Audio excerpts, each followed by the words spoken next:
And I would say that for any young person, if you have people in your life who are stopping you or putting you down or making less of you or saying it can't be done, do not be friends with those people. Do not work with those people, and go find the people that think like you.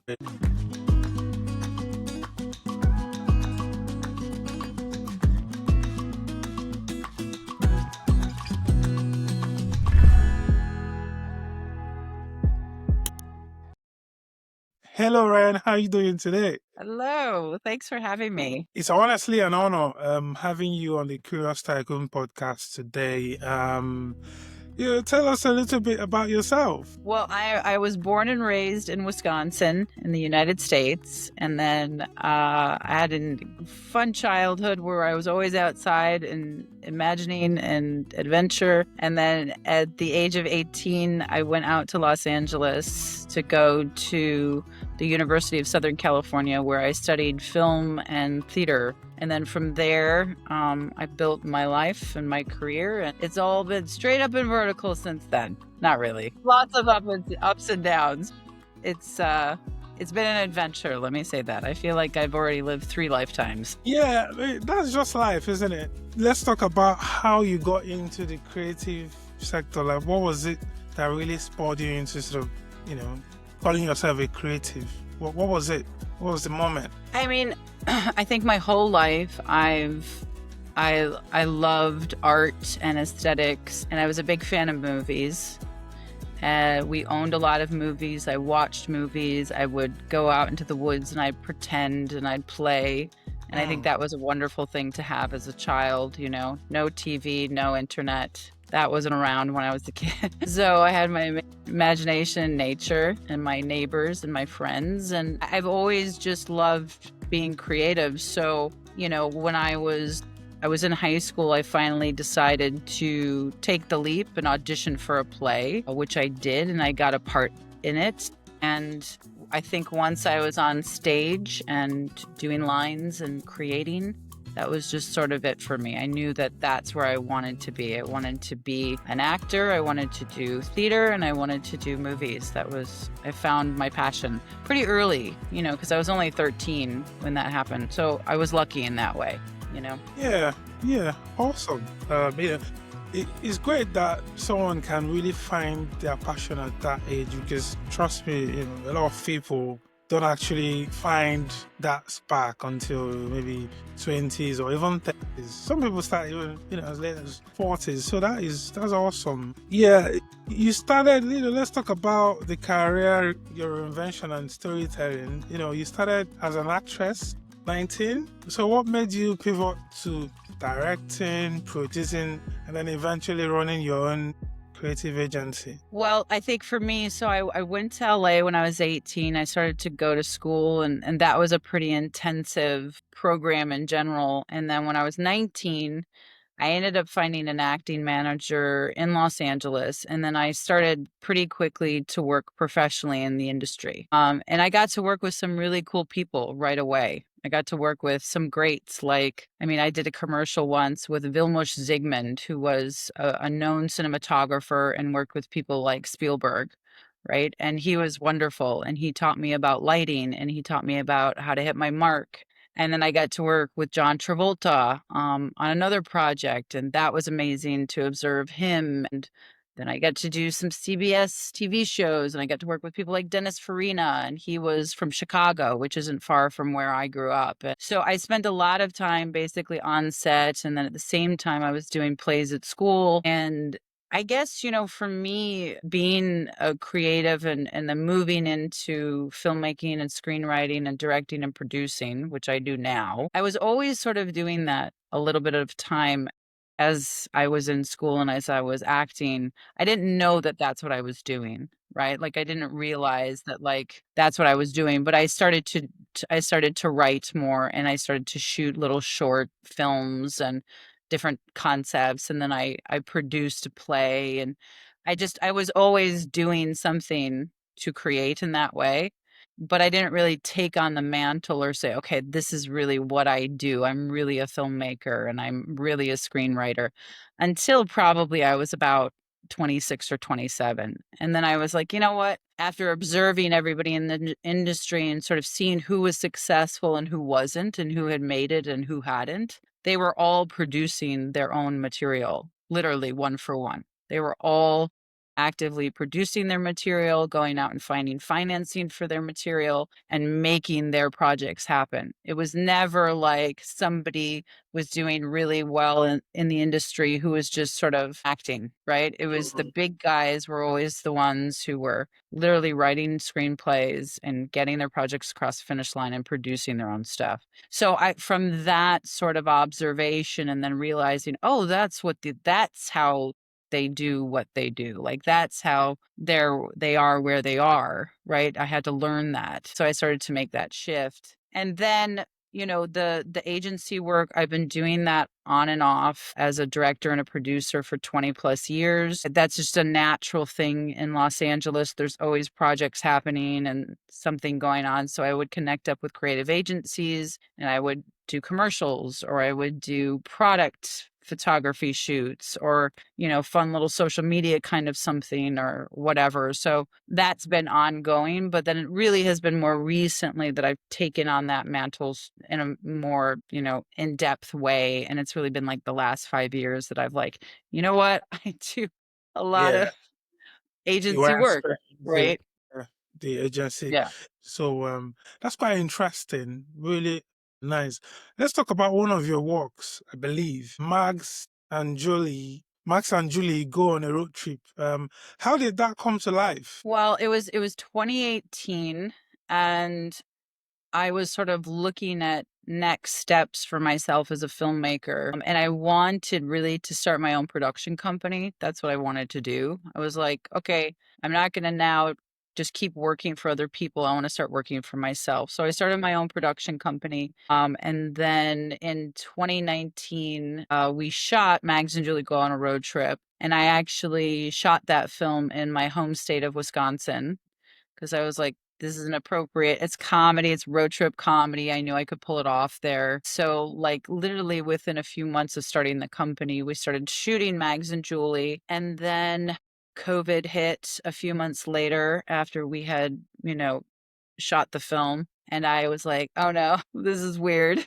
I don't know what to Mm. do. So I was like, I can't go to festivals and nobody's meeting in person and I can't go pitch and shop this film. There's not even film market. So I said, basically, screw it. I'm going to do the post production. I'm going to finish this movie. And I'm going to find a Yeah. distributor. I don't care. And Mhm. so I think it took me about 6 weeks to finish all the post. And then literally within like 2 weeks of submitting it to different distribution companies, Gravitas Ventures picked it up and said, we love it. We want to launch it Thanksgiving 2020. Can we Mm. have it? And at that time, all the COVID stuff was still happening. So it was like, yeah, let's roll. Let's make it happen. So that's what we did. We did a big Thanksgiving launch and then got it on all the streaming platforms. I just persisted. I decided that it was just going to go right. Yeah, I mean, like every entrepreneur, isn't it? Yeah, that's a wonderful story. So did that teach you anything particularly about yourself, and I that mean, I very kind project? of Yeah, I mean, I think COVID taught a lot of people a lot of things. How bad do you want something? How bad do you believe in yourself? How willing are you to make something go right? But also, the film, doing that film, it was something I wrote, I directed it, I produced it, and I acted in it. So it was the first time I had ever done anything like that. Mm. And I think what was nice about it is like all those years of work, right, in the industry and being on all sides of the camera and wearing every kind of hat that you possibly could, it all kind of came together. And it was like, okay, I know how to do this. Mm. This is what I should do. And and it was fun. I mean, we all had an amazing time. It was a very short shoot. I mean, we shot everything in about 18 days, which is insane. We had like a very small crew, but we pulled it off. And it was a micro budget movie, right? Yeah. And micro budget technically is 50,000 or less. And I made it for 100 grand. So it was cool. It was cool that we all pulled it off and that, I think you always learn a lot when you do something on your own and you sort of have your integrity in place and it's a and it's a story that you want to tell and you're excited about it. I always say to young artists, I'm like, just create your own material, just do your own thing. Don't wait for somebody to give you permission Yeah. to make your career happen because no one will ever give you permission. It just does not work that way. You have to take it. You have to Yeah. take it and you have to go do it and you have to do it yourself. And then you'll find the support and people will come out and some people will love you and some people will hate you and you can't worry about it. You just have to create. So that's what we did and I'm proud of it. Yeah. You just felt like you were speaking to me there. Just go out there and create. And, just to also encourage, people watching. You can hear and there. Go out there and create. That is what we encourage people to do here on Chat with the Tycoon. We just want people to do their own thing. You Let there be a value that you're adding. Thanks Yeah. for that. For those very, very, very wise words there. Yeah, I mean, I think that's something that a lot of people need to hear. I do my best to cheerlead everybody that I meet because the thing is that life never rolls out a red carpet for your dreams or the things that you're trying to do. It never does. If anything, it'll just put up more barriers, or everybody will have an opinion, or everyone will say that it's too hard or difficult, or it can't be done, or why even try? I mean, that's very common, right? And the thing to do is to ignore that kind of communication and just put your head down and plow forward and make the thing happen that you want to happen. Because ultimately, like with anybody, it comes from you. It has to come from you. It's never going to come from an outside source. There's not a single artist that I know on this planet who has had somebody say, I'm going to greenlight everything that you do. Do you know what I mean? Like even like the top guys. I mean, I remember hearing a story about Kevin Costner, right? He was working on a particular film. I think it was with Octavia Spencer. It was this really cool film that he made and he could not get the funding. And that's Kevin Costner. He could not find anybody to fund the movie. So he was like, screw it. I'll just fund it myself. I'll put up my own money and I want to make this movie. And the movie did really well and it won a bunch of awards. And that's a person who's well known all over the planet and he couldn't get Yeah. financing. So, it's how much do you want it and how hard do you work, willing to go to Go. to make it happen. Because nobody ever says yes. The people on this planet love to say no. It's just Mm. Yeah, I how it is. mean, it's interesting hearing you talk about the another aspect of movies that maybe some of us don't understand. So maybe down the line we might sort of talk a little bit about the business aspect. But for now, let's come back to storytelling. So, what you do is about storytelling because for people to be interested in any story, in any movie or any of your shoots, your products, the story has to be good. So what does storytelling mean to you, both as an artist and as a business leader? And then secondly, how do you craft the narratives that resonate across different industries? Yeah.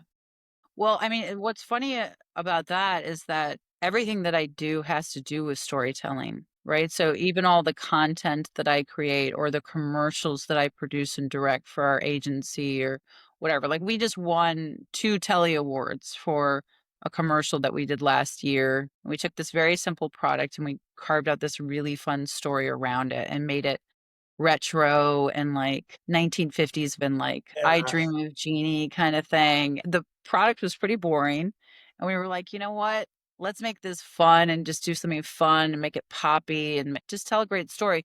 And honestly, like everything nowadays, especially with social media and everything's story driven. People want to hear your story. They want to know about who you are and what drives you, and they want to get advice and they want to hear about what works and what doesn't. And the same thing applies, I think, to the whole marketing and content end of things as much as it does to the filmmaking. So when Mm. I'm carving out any kind of story, it usually is always something that's personal to me. And I find that if I write from that viewpoint, right, something that I've gone through or something that I've observed or something that I've heard over and over again, if I can do that, then other people will relate to it because it's honest and it's true to me, right? Like my new movie, right, that I'm working on that we want to shoot in the UK. It's a story that's actually based on a true story of a friend of mine. And obviously I embellished it, and it's a comedy and there's all this, but it's very much true. It's a story about women, and it's a story about female relationships, and it's a story about motherhood, and it's a story about dealing with your husband, and it's a story about how life isn't always what you think it might be. And those are just universal stories. And when I think about human beings in general, I mean, we're storytellers. That's what we do. And we're very good at it. And we love to do it. And it's what brings us together. Yeah. So I just feel like if you tell a good story, no matter what, it's going to resonate, you know? Yeah. Yeah. Yeah. I mean, the last movie, right? The Mags and Julia, which, is in English. It was shot in Wisconsin. That movie did really well in Europe. Like we won awards in Italy and stuff like that, and they don't, I mean, it's just universal, right? And one of the things It's, I find about comedy too is that if something's funny, right? And it's quirky and it's funny and it's charming, people can relate to that, yeah. I So. need to go see that one, by the way. I need to, yeah, I've made a note of, where is it showing here in the UK? Is it on Prime? Where is it showing? Do I you don't know? know. People have found it in the UK. It's streaming everywhere in North America and Canada, but I've had people reach out to me in the UK. But I'll send you Yeah. the streamer of it so you can watch it. Yeah. Great. Yeah, I'd love to. You can order hard copies of it on Amazon. Okay. It's at Target and Walmart's everywhere, but it's streaming everywhere. But I don't know. Okay. People they've seen it in the UK, even though we don't have distribution technically in the UK, but I think Okay. No, I think I know what you're talking about. yeah, but like I said, I'll send you it. I'll just send you the private link and you can watch Let's it. not encourage those things, because yeah, maybe I something will encourage happen that. again as well down the line, because I know what, being Nigerian myself, I know what that thing has done to the creative industry in somewhere like Nigeria, for instance, where before you finish creating something, it's already out there selling, and it's it's something that you battle with. But we're gonna touch on it. We're gonna touch on that definitely. Piracy and all this kind of stuff. But let's talk. You don't only do movies, and you also work with organizations. Using your light touch media, you help Fortune 500 companies to create compelling content. So, from your experience then doing that, what are brands still getting wrong about storytelling? Well, we could have a whole other podcast just on that. There's a lot of things that obviously these companies get right. I mean, they're in the position that they're in, right? I mean, we could take a company like Anheuser-Busch that we did a bunch of training video for them, and documentaries for them and things like that. And that was to help teach people about their services and their software. And then of course we've got commercials and ads or whatever. So a lot of these guys do a lot of things right, and sometimes they do things wrong.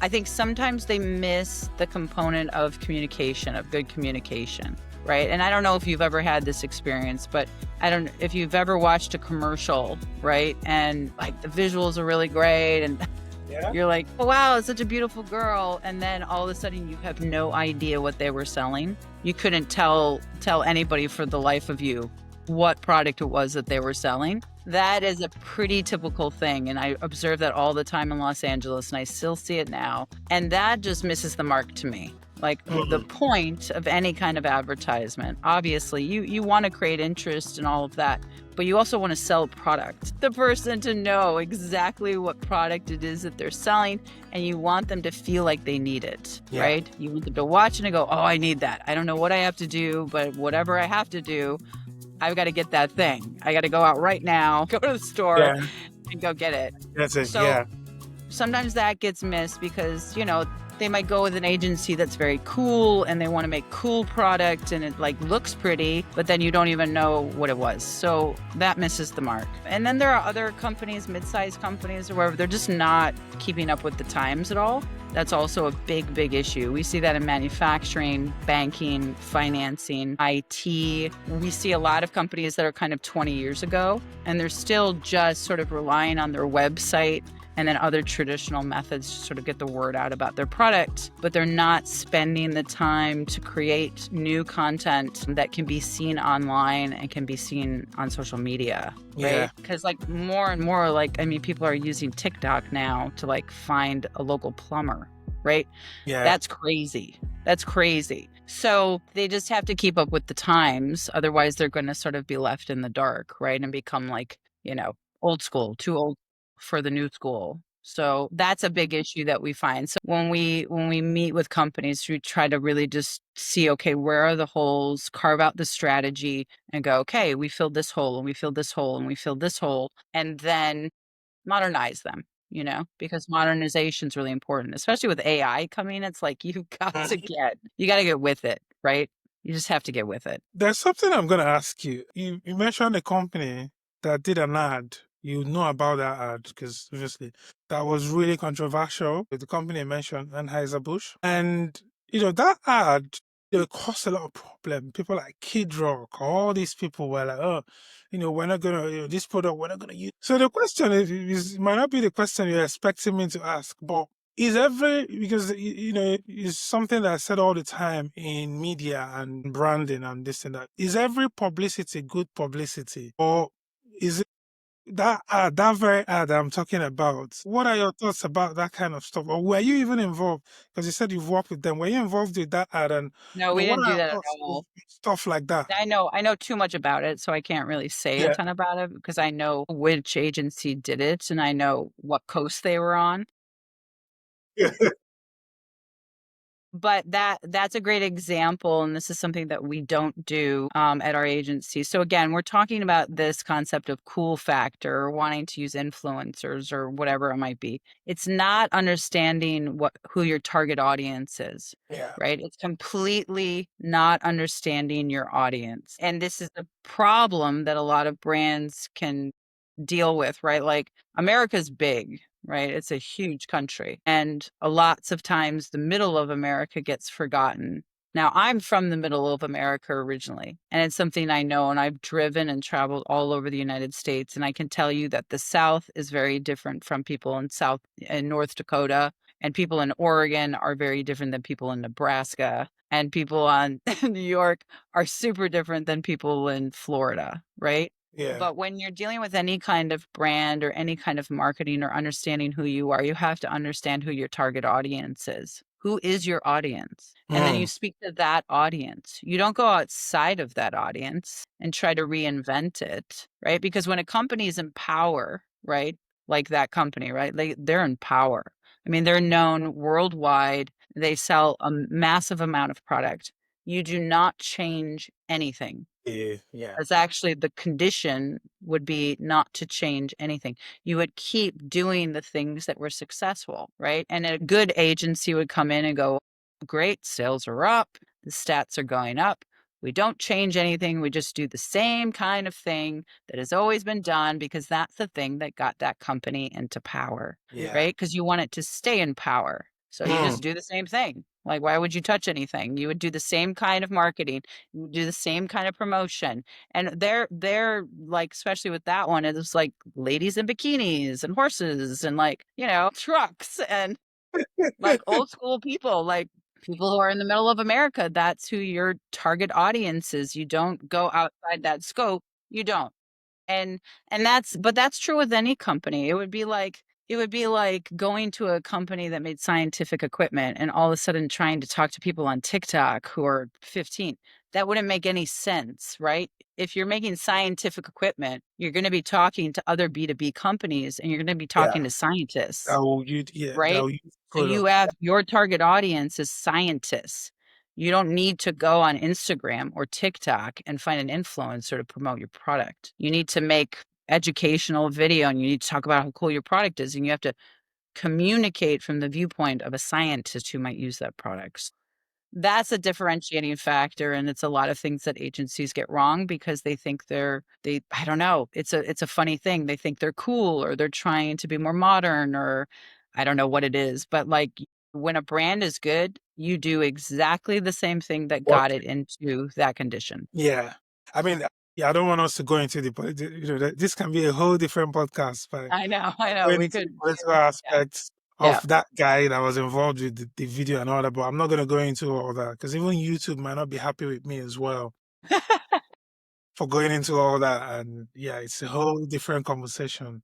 So let's stick to our script here and talk about just if there's a leadership lesson that you've learned from leading both film sets and high performance agencies, is there any particular lesson that that you've learned, leading these two sides? I mean, I think there's a through line no matter what.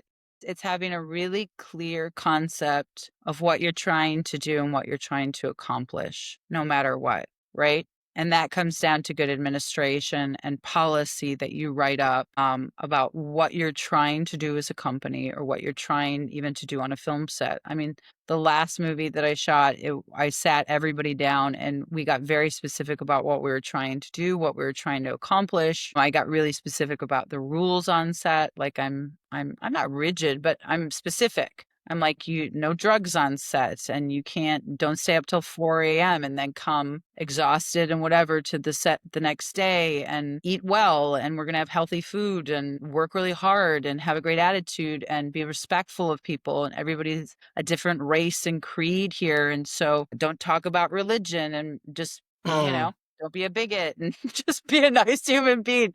Right. Just there's basics. And it's the same kind of thing when you're leading anybody like in any company or group I try as much as I can to find the strengths of people and then amplify those strengths, right? Because everybody has different strengths and everyone is good at different things. And so what I try to do is I try to find people ideally who are better at doing things than I am, right? yeah. And put them in the position of handling that particular job or post, right?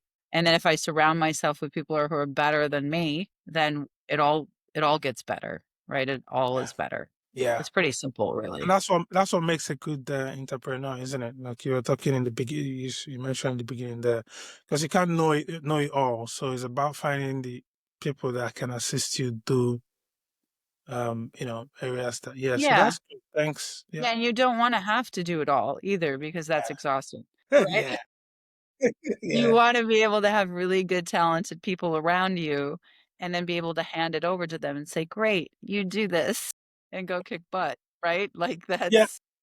that's the point of having a group, right? Is like Yeah. you want people to know exactly what they're doing and then go allow them to do it and do really well at it and flourish at it and come up with bright ideas and Mm, solutions. Be like, "Oh, we could do this," or "This could be better if we did that," and then go, "Great, do it," you know? Um, yeah, I mean, leading people is just really seeing their strengths and allowing them to be the best parts of themselves and not squashing them and not controlling them badly. And, it's helping people, really. Just that's what life's all about anyway. But help people and then let them shine, let them be the best versions of themselves, right? yeah, that's awesome. You sound like a good boss. I Yeah. try. Yeah, let's move on to something that you're very passionate about. You're passionate about women's voices in film. So what shifts still need to happen in the industry, if any? And how are you personally pushing that change? Yeah. I mean, yeah. I mean, this is such a big, large topic, but I think for me as a woman, I've always, throughout my entire life, I don't want to say that I've been discarded or put aside or not listened to, but that has definitely happened a lot in my life. I mean, I really started experiencing in high school, which was sort of funny to me and amusing. I remember being in an economics class and we were talking about something related to the government and we were doing these debates and I said something. It was pretty intelligent when I said, and the guys in the class just laughed at me, and I was like, "That's weird. Uh, That's odd." And it was just really odd to me, and I experienced that throughout my whole life, right? Like sometimes you don't get listened to as a woman or you get passed over by a man, or there were many times where like another director would be chosen and it was a male, or another writer would be chosen and it was a male or whatever. And the thing is like I like men. I don't have any issue with it, right? Like I'm not like, "Oh, men suck" or anything like that. But I do think that there's more room for women to lead in general. Like, I'd love to see more studio heads be women. I'd love to see some more big producers be women. And that's happening more and more. I mean, there's some old school ones like Kathleen Kennedy. She's done a ton of stuff, but she's sort of a rarity. But yeah, there's a lot of male product projects that often get greenlit, right? And then a female project might not. And so it's always a little bit harder for women, right? It's just you have to work a little bit harder and you have to focus a little bit more and then hopefully. But again, that's the sort of like I don't want to be a victim about it. I'm just saying like there's a bit of a way to go in terms of like I guess my viewpoint is like more than half of the planet is women, right? Yeah. I think it were like 55% of the Uh-huh. population or Uh-huh. Definitely. 58 or something like that. Yeah. So there's a huge audience for female films and TV shows and products because there's more of us than there are of men. So I'd like to just see more support for women in general. Just yeah, I think that that's good. But like I said, I try as much as I can to just help other people and give away information for free because, the more female creators we have out there, the more that's going to change and Yeah. become easier and easier. Yeah, no, great job. Great job, really. I'm also an advocate for women, to have equal opportunity, I believe. But just keep the field open, keep it open for anybody with the skills and the capacity to come in and do. So yeah, that's great job that there's someone out there who is actually, a woman championing that.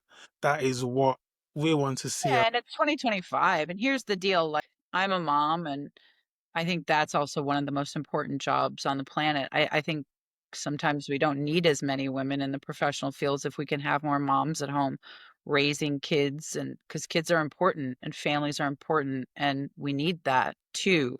That's so important. I mean, my mom was a working mom, but she sort of figured out her schedule so she could still be around often and still cook dinner for us and still be there. But she also loved to work. It gave her a lot of pride and a lot of joy, and it was creative. And, so I don't know. It's the funny thing. It's like, it's a big topic. It's a big topic. Yeah, yeah, yeah. Certainly, And I have certainly. many, many, many opinions, but yeah.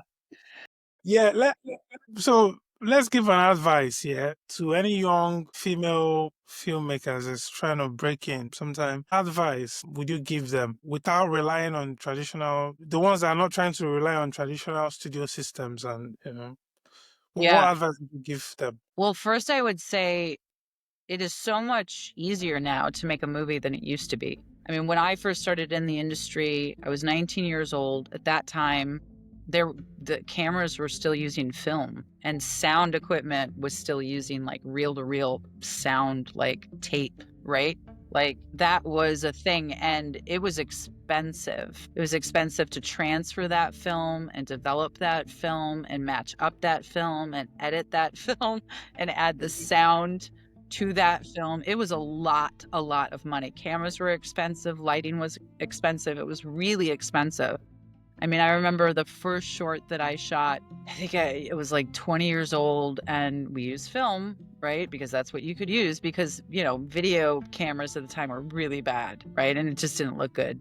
And it was so expensive just to do this little short. I mean, it was like, it was stupid expensive. I think it was like, I can't even remember, but it was like $5,400, right? To develop the film, put it all together, edit the thing. And I was just like, what? And the short was like 2.5 minutes long, right? And that was just to do that.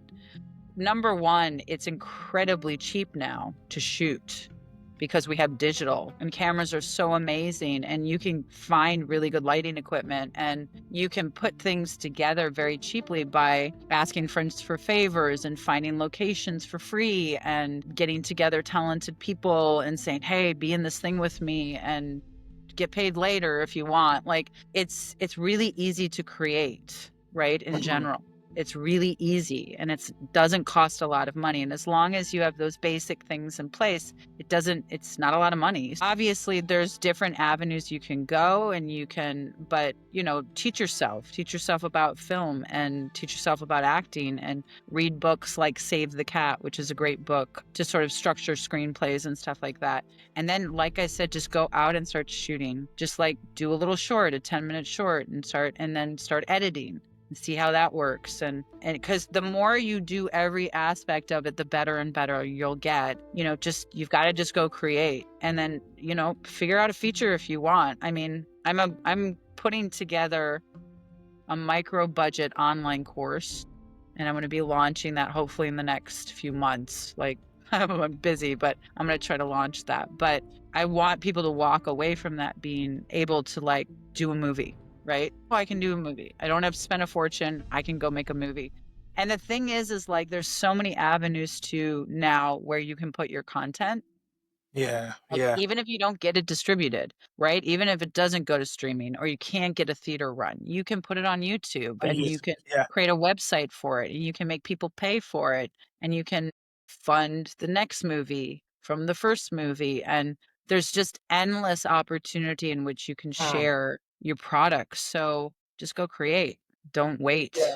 Just go A create it. lot of that's what one thing I've noticed about Nollywood movies. Nollywood, by the way, is Nigerian movies, Nigerian entertainment. A lot of them are on YouTube.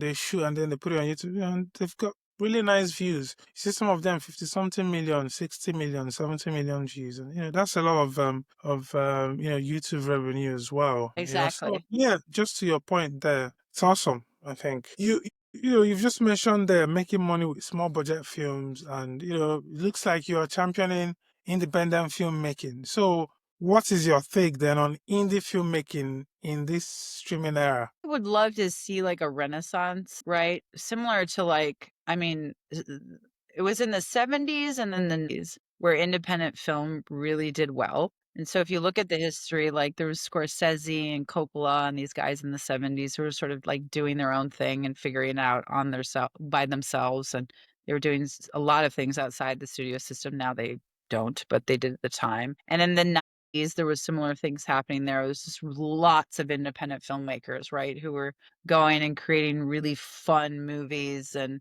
carving out really fun stories. So I think again, because everything's so accessible now, I would love to just see more voices coming, out of the woodwork and sharing their work because you can. That's the thing Yeah. is that you can.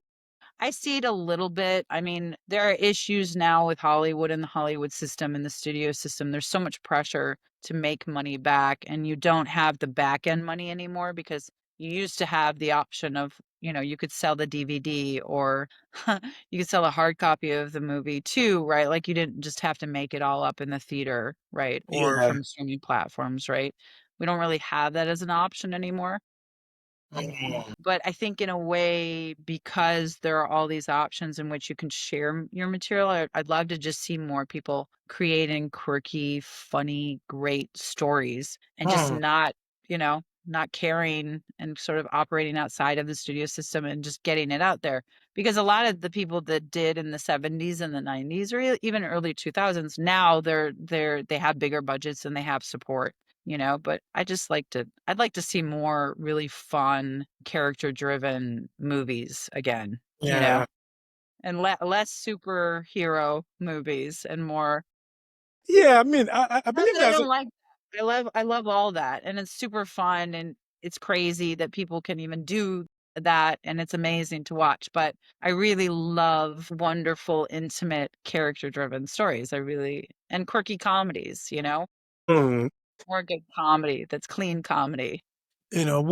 what keeps your creative fire burning? When juggling so many roles, what is it that keeps that fire burning? Filmmaker, a CEO, you're a producer, and you're also a mentor. You're also a teacher, just like you said there, you're going to be starting your masterclass. You have the opportunity to talk a bit more about it towards the end, but what keeps your fire burning? With all these things that you have going on. It's people, really. I love people. I've always, since a young age, I've always watched people and been curious about people, and I love people's stories. I've always asked people their stories. Where are you from? Tell me about who you are, what motivates you, what you love. And I just love people. So like when I'm on a film set, like I want everybody to have an amazing experience. I want them to all to push themselves further than they thought they could ever push themselves. I want them to come away from it feeling like they were really part of a group and something special. Yeah. Um, I want them to feel good about it and, like, happy and challenged and all the rest of it, right? And, the thing that drives me is people. So, it doesn't really matter if I'm on a film set or I'm on a commercial set and I'm working with new actors that I've never worked with before. One of the things I hear often is, like, people will like, it's cute, like, we'll have actors on a commercial shoot, and they don't wanna leave set. They don't wanna Mm, leave when they're done. They're just like, "Oh, it is so you guys are yeah. so great, and can we just yeah, let's let" you can tell they just had an amazing experience, right? And that makes me really happy because when I was coming up through the industry, I had some really bad experiences, right? That were not that pleasant and sort of crazy, and people didn't always treat me that well, right? And I remember thinking when I was on those sets, like, I'm not gonna be that way. When I make a movie or if I make a commercial, I'm gonna be different and I'm gonna run my set differently and I'm gonna treat people differently. So the thing that motivates me, I wanna make people happy. I wanna uplift them. I wanna educate them. I wanna leave them better than I found them. That's the thing that motivates me. And it's always to me about reaching more and more people because the more people that I can help, the happier I'll be, you know? Yeah, that is so nice. You like to make people happy. So now you explained that you had some issues, sort of some unpleasant experiences, right? So if you could go back then, to that 19-year-old Ryan, what is one piece of advice that you can give her before stepping into Hollywood? What would it be? I mean, I'm the kind of person that doesn't really regret anything because I feel like everything that I've ever experienced has made me what I am today, right? But if I was to say anything to myself, I'd say don't let the people who keep saying no to you or keep saying to you that you're not enough or that you haven't done enough or you don't have enough credits or whatever it was, all these crazy things that I used to hear when I was in LA. Don't let that stop you from pursuing it and going after it, and don't let it put you down. Just keep Hmm. plowing forward and keep creating and find the next person to talk to and the next person to talk to and next person, and ignore the people that love to make less of other people and stop artists from creating because they are there and they're all over the world, right? It's these kinds of personalities that see in artists something to destroy. So ignore those people because they're there and their viewpoint is not valid, right? And I would say that for any young person, if you have people in your life who are stopping you or putting you down or making less of you or saying it can't be done, do not be friends with those people. Do not work with those people and go find the people that think like you. That is great work. Before I ask you the last one, and the last question, can I have you're into filmmaking, you're into so what is your so you're gonna give me four things. What's your top two movies of all time? And then top two series of all time. And then you can add an extra one that maybe you want people to go and watch that can maybe inspire them. Wait, Yeah. top well, see, that's so difficult for me because I love so many different movies for so many different reasons. Yeah. But one of the, like, film series that I loved growing up, and I guess it sort of set a standard for me in terms of, like, what a movie can do for you, right? How it can make you feel, but that was, like, the Indiana Jones movies. I Hmm. loved the Indiana Jones movies with Harrison Ford. Loved them, especially Indiana Jones and the Last Crusade. I saw that with my dad when it came out, and I was young at the time, and we both sat in the theater and just were crying and weeping. And we Hmm. were, like, so moved by this film, right? And the spiritual aspect of it, right? And it's just an adventure movie, right? And there's humor, and there's drama, and there's action, and it doesn't let up, and then there was the spiritual element to it, and I just remember thinking like, "Oh, man, I wanna make a movie like that."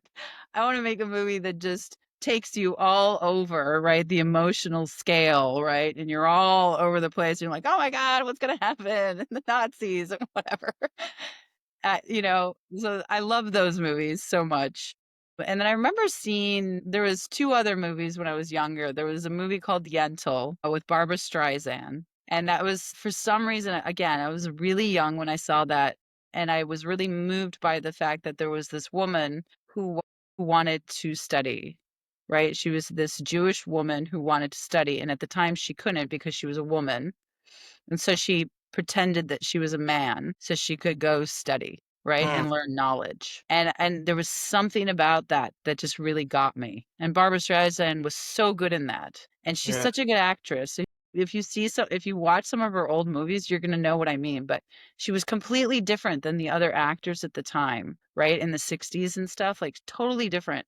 But that was a movie that really hit me. And I mean, there's so many. There's so many good ones. Mm, Gorillas in the Mist with Sigourney Weaver, which was about, I think it was about the chimpanzees or no, it was the gorillas, right? The gorillas in the mountains, right? I don't know if you know that movie. You should see it. It's no. Sigourney Weaver. Oh, it's so good. And it's based on a true story, and she was trying to save these freaking gorillas.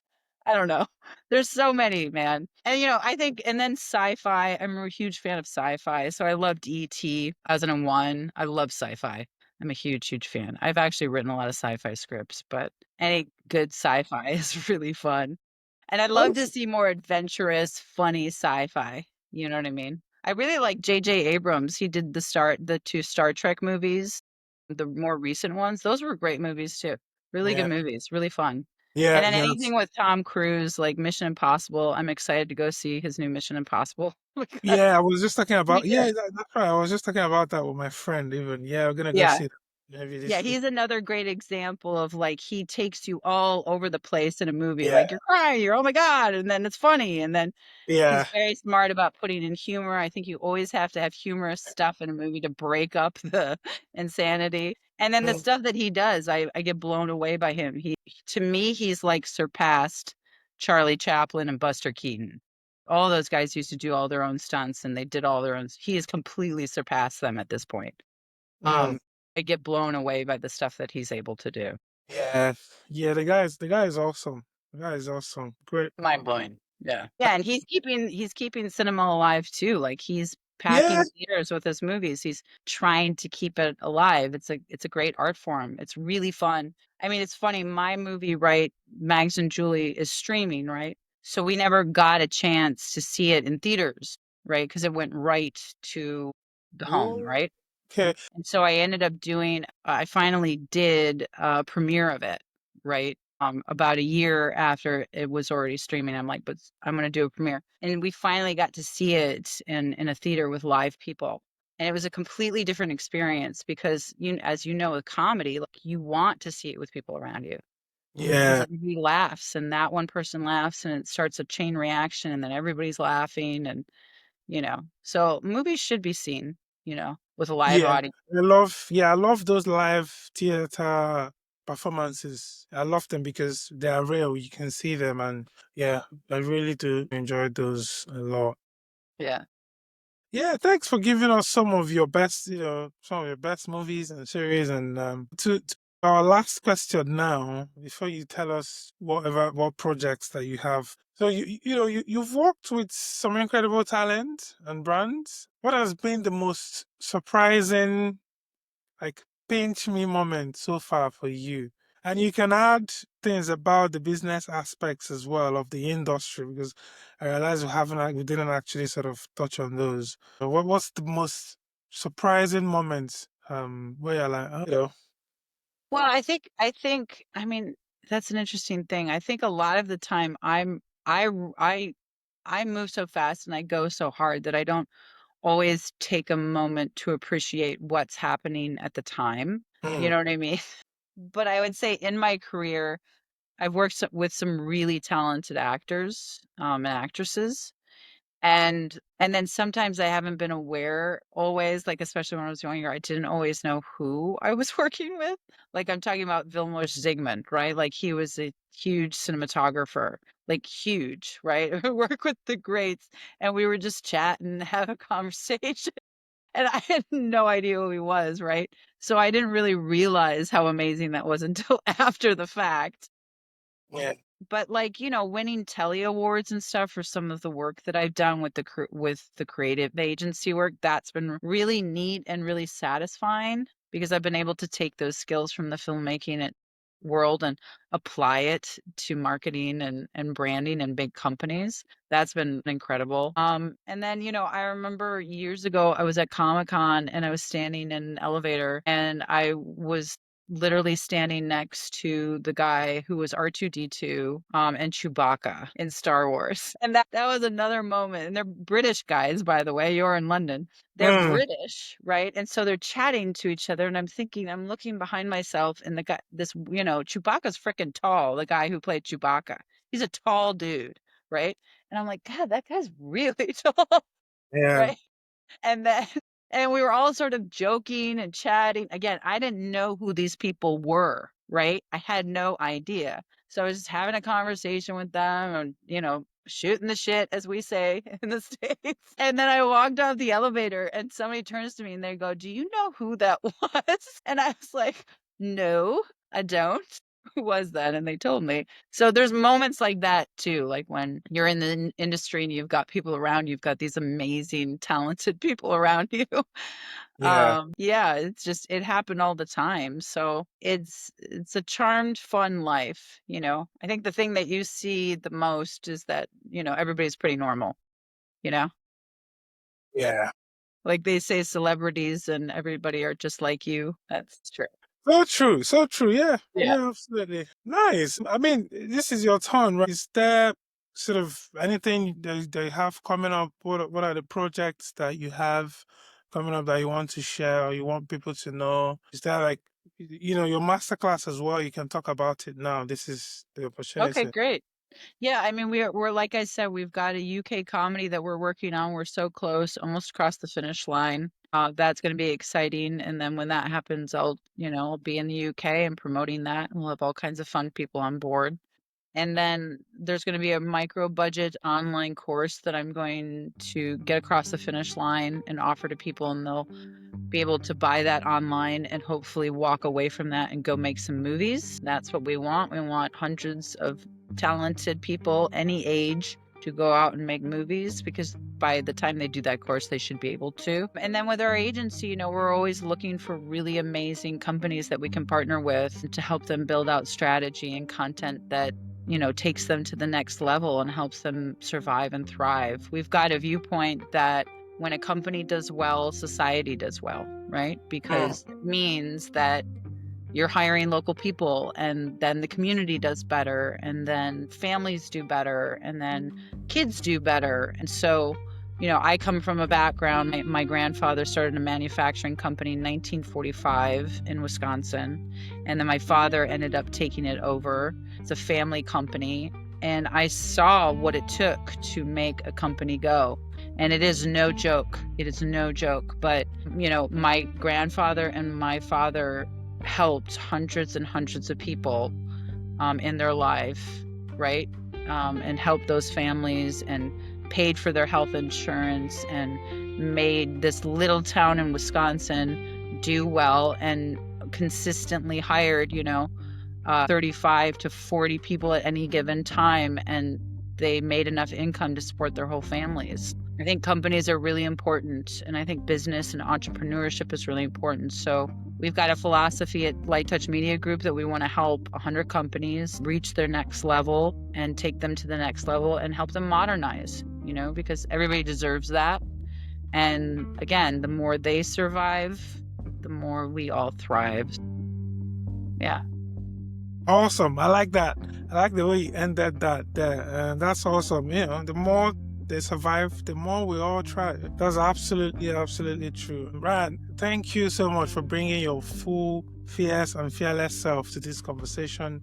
Your journey is really proof that, creative power doesn't have to come from a system, like you've been saying there. It can be built, owned, and shared with purpose. And by the way, I don't know if it just clicked to my head. I've been thinking there's somebody you look like a lot. I don't know if you've heard this before. Yeah. I'm going to say, you do look like Hillary Clinton. Have you heard that before?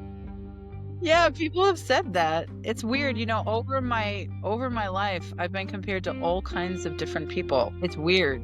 Like I once got confused. I was at this party once where Cameron Diaz was at this party. Like she was at the same party, and somebody thought that I was Cameron Diaz, and I was like, "No, she's right over there." And then I've been told Drew Barrymore and Emily Blunt and Naomi Watts, and it's sort of endless. I feel like any kind of blondes sort of who I get compared to, but I'm Yeah, cool with it.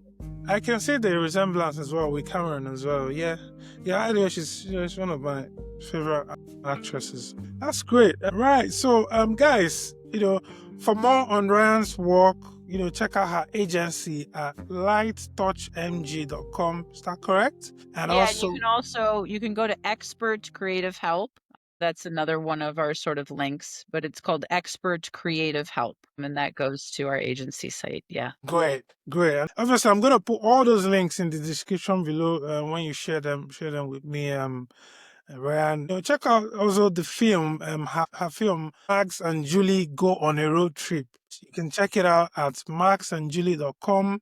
Is that still available? Is It that correct? is. Max and Yeah, it Julie. totally is streaming everywhere. And I think they have it on YouTube now with ads, which kind of sucks. But Yeah. you can just find it on YouTube if you're willing to watch some ads. Great. Guys, if this episode has lit a fire in you, don't forget to subscribe to the channel, share the video, and drop a comment. If you have any questions for Ryan, drop it in the comment section below, and I'm going to ensure that I get that across to her. Guys, this is the Curious Tycoon Podcast, where creativity meets courage. Until next time, stay bold and stay curious. Goodbye.